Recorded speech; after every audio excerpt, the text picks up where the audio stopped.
नइखी मानत मोर कहल जी जाई ले आई फूल औरी फल जी सबे करता छठ के पूजा नमाजी सुनी सुनी हमरो सजनमा जी करे जे बरतिया ओकर बहार बाबे राजा जी छठी माई के महिमा तया पार बाबे राजा जी तो छठी माई के महिमा सुनया पार बाबे राजा जी तो छठी माई के महिमा सुनया पार बाबे राजा जी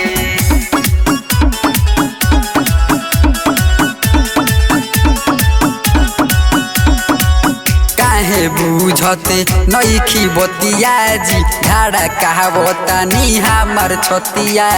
जी जाइना बजरिया जी पटना शहरिया जी सब घुमल फिरल राउर बेकार बाबे राजा जी छठी माई के महिमा तया पार बाबे राजा जी छठी माई के महिमा तया पार बाबे राजा जी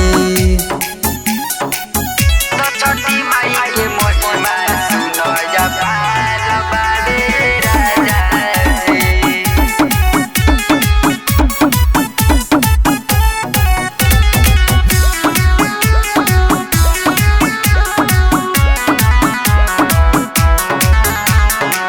सुनी सुनी